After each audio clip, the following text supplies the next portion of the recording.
여러분, 모든 조직은 사실 거대한 바다를 항해하는 배나 마찬가지예요. 그런데 말이죠.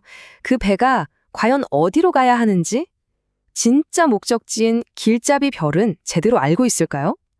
오늘 바로 그 고대 항해사들의 지혜를 통해서 우리 조직이 나아갈 길을 찾아보는 여정, 저랑 같이 한번 떠나보시죠. 아니, 시작부터 너무 당연한 소리 아니냐고요? 맞아요. 하지만 이게 또 부정할 수 없는 사실이거든요. 아무리 대단한 목표를 가진 조직이라고 해도 가끔은 정말 짙은 안개 속에서 방향을 완전히 잃고 헤맬 때가 온다는 거죠. 바로 이 지점, 여기서부터 오늘 이야기가 시작됩니다. 자, 그럼 생각해 보세요. 그렇게 짙은 안개 속에서 길을 잃었을 때 옛날 항해사들은 과연 어딜 봤을까요? 네, 땅이 아니었어요. 바로 하늘, 밤하늘에 떠 있는 별들이 그들의 유일한 나침반이었습니다. 나침반 같은 게 없던 아주 먼 옛날에요. 선원들한테 밤하늘의 별은 정말 유일한 희망이나 다름없었죠. 수없이 많은 별들 중에서도 그들은 항상 언제나 같은 자리를 딱 지키고 있는 단 하나의 별, 바로 그 북극성을 보고 뱃머리를 돌렸던 겁니다. 이 북극성이 왜 그렇게 특별하냐면요. 절대 변하지 않는다는 거예요. 그래서 진짜 북쪽, 그러니까 진북이라고 부르는 거죠. 주변 상황이 어떻게 바뀌든 간에 전혀 흔들리지 않고 딱 일관된 방향을 보여주는 절대적인 기준점. 바로 이게 북극성의 힘입니다. 근데 여러분, 방향만 안다고 항해가 다 되는 건 아니겠죠? 바로 여기에 그 옛날 항해사들이 부딪혔던 아주 흥미로운 딜레마가 하나 있습니다. 한번 생각해 보세요. 저쪽이 북쪽이다라는 걸 아는 거랑 내가 지금 태평양 한가운데 있다는 걸 아는 건 완전히 다른 문제잖아요. 그쵸?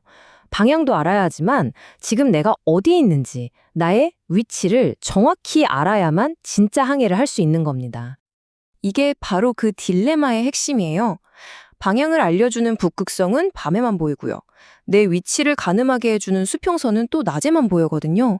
아니, 항해에 제일 중요한 이 두 가지 정보가 절대로 동시에 주어지지 않는다니 정말 막막한 상황 아니었을까요? 자, 이렇게 불가능해 보이는 문제를 고대 항해사들은 과연 어떻게 해결했을까요? 그 해답은요, 하루 중에 정말 아주 짧게 찾아오는 기적의 순간에 있었습니다. 정말 불가능했을까요? 만약 그랬다면 인류의 위대한 발견 같은 건 아마 없었을지도 몰라요. 하지만 선원들은 포기하지 않았죠. 그리고 자연이 주는 아주 특별한 선물을 발견해냈습니다. 그건 바로 방명입니다. 해가 뜨기 바로 직전, 아니면 해가 진 바로 직후의 그 어스름한 시간이요. 바로 이 찰나의 순간에 밤의 별인 북극성이랑 낮의 기준선인 수평선이 동시에 모습을 드러내는 거예요. 와, 방향과 위치를 동시에 파악할 수 있는 유일한 시간, 모든 게 명확해지는 말 그대로 기적의 순간인 셈이죠. 자, 그런데 이 놀라운 항해사의 지혜가 비단 바다 위에만 있는 이야기는 아닙니다. 우리가 속한 조직이라는 배, 이 배도요, 사실 똑같은 원리로 움직이고 있거든요. 자, 지금 보시는 이 내용이 오늘 이야기의 가장 중요한 핵심이라고 할 수 있습니다. 하나씩 볼게요. 항해사의 북극성처럼 우리 조직에는 절대 변하지 않는 사명이 있습니다. 그쵸? 그리고 저 수평선처럼 시시각각 변하는 사회의 요구가 있고요. 자, 그럼 방명은 뭘까요? 바로 이 둘이 만나는 지점. 우리 조직이 해결해야 할 진짜 문제를 발견하는 바로 그 순간이 조직의 방명인 겁니다. 그리고 이 모든 여정을 기록한 항해일지. 이게 바로 조직의 서사, 즉 내러티브가 되는 거고요. 생각해보면 많은 조직들이 정말 멋진 사명을 가지고 있어요. 우리는 세상을 더 나은 곳으로 만들겠다. 뭐 이런 것들이요. 하지만 사회가 지금 당장 우리에게 뭘 원하는가? 라는 현재 위치, 즉 수평선을 제대로 보지 못하면 그 사명은 그냥 벽에 걸린 예쁜 액자일 뿐이에요. 결국 엔진 없이 망망대해를 떠다니는 배처럼 표류하게 되는 거죠.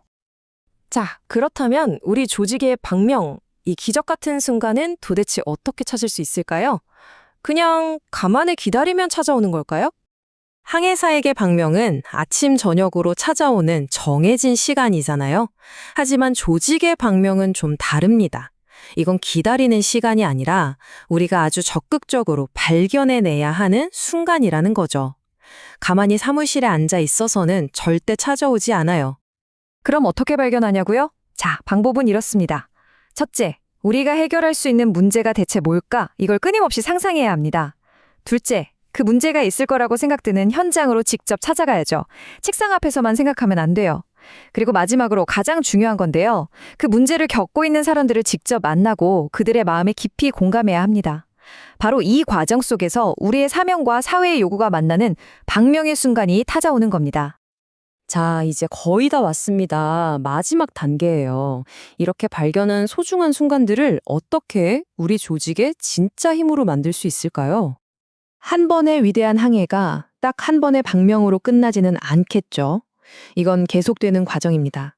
조직은 끊임없이 우리의 사명이라는 북극성을 다시 확인하고 또 사회라는 수평선을 살피면서 새로운 방명의 순간을 계속해서 반복해서 발견해 나가야 하는 겁니다. 그리고 이 모든 과정 하나하나가 빠짐없이 기록될 때 마침내 우리 조직만의 항해 일지가 완성됩니다. 우리가 어떤 문제에 부딪혔고 그걸 해결하기 위해 어떤 노력을 했고 그 과정에서 겪었던 성공과 실패의 모든 순간들, 이건 그냥 단순한 히스토리가 아니에요. 이게 바로 조직의 정체성이 되는 거죠. 우리는 이걸 조직의 서사, 즉 내러티브라고 부릅니다.